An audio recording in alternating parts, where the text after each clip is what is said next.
Februārī biju Ļvova, Kijeva, Černigova, Harkova, Slavjanska, Zaporožie un atpakaļ, protams, caur Poliju, Latvijā. Tajā brīdī, kad tu no Ukrainas atgriezies Polijā, tā sajūta ir, kad beidzot ir nakts, kad tu vari iet gulēt, kad neskanēs sirēnas, un kad nav jābaidās, jādomā par to, ka var atlidot kādu raķeti. Ukraina ir ļoti izpostīta, un redzot to, kas ir Ukrainā, kā tas ir noticis, rodas šī apziņa, ka mēs nedrīkstam pagurt, nedrīkstam apstāties, un Ukrainai ir jāpalīdz.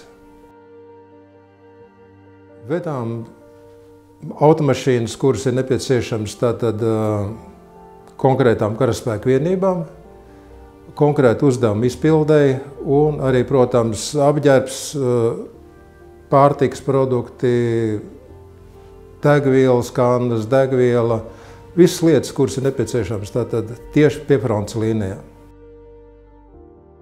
Palīdzība tiek nodota konkrētiem cilvēkiem, tiek nodots konkrētās rokās, un tas būtiskākais šeit ir saprast to, ka viens ir palīdzēt, tad jebkura palīdzība, tas ir materiālā izteiksmē kaut kas, kas pasargā, piemēram, atvieglo viņu dzīvi.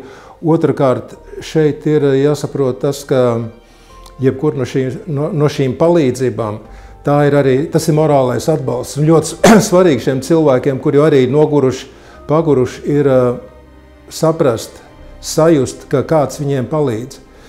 Viņiem ir ļoti nepieciešams šī pat karavīriem šis rokas spiediens, kad viņi redz, ka cilvēks ir atbraucis ar konkrētu palīdzību un ka tas ir viņiem, ka tas nav kaut kam vispārīgā, ka tā lieta ir kopēja. Tātad.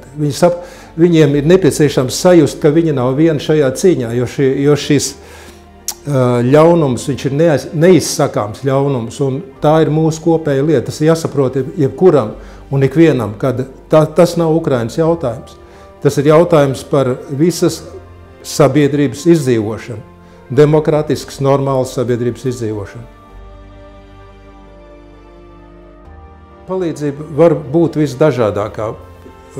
Ir konkrēti pasūtījumi, piemēram, ir no slimnīcas, kur vajag ātrās palīdzības mašīnas. Ir vajadzīgas mašīnas, kurām var pārvest no frontes, aizvest līdz punktiem, kur sniedz pirmo nepieciešamo palīdzību.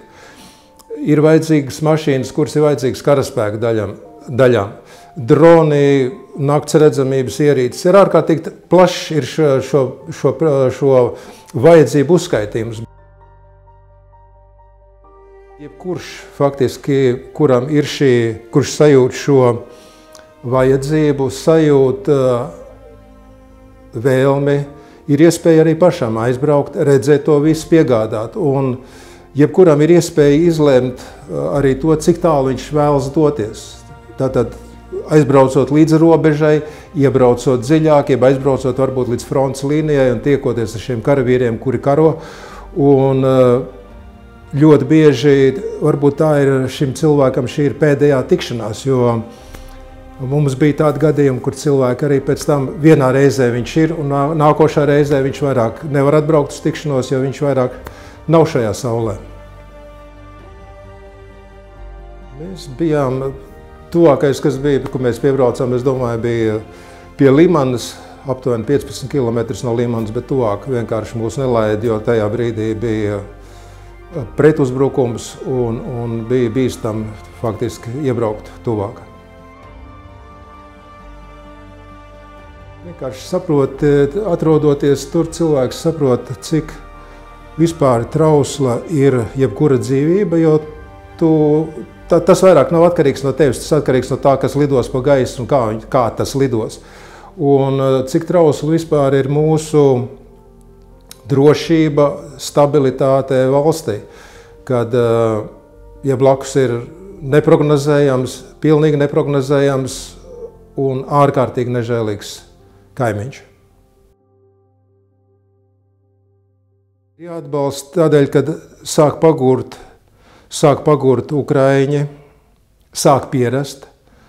Un tas, ko mēs dzirdējām no ukraiņiem, nedrīkst pierast, jo tad, kad tu pierod pie šīm sirēnām, kad tu pierod pie sprādzieniem, kaut kādā brīdī tu kļūst neuzmanīgs un tu aizēji bojā. Mēs nedrīkstam kā sabiedrība pierast, tā mums nedrīkst kļūt par ikdienu, jo tādā gadījumā mēs zaudēsim. Zaudēs Ukraina, un šobrīd juristiem, tiesu sistēmai piederīgajiem ir jāiesaistās tādēļ, ka viena daļa tie, kas bija visaktīvākie, jau sāk pagurt. Tātad ir jānāk nākošajam vilnim, palīdzības vilnim, un ir atkal jāpalīdz.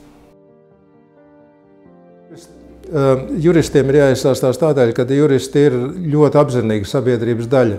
Un juristi, es domāju, saprot vislabāk, kāda ir reālā situācija un cik šī palīdzība ir nepieciešama.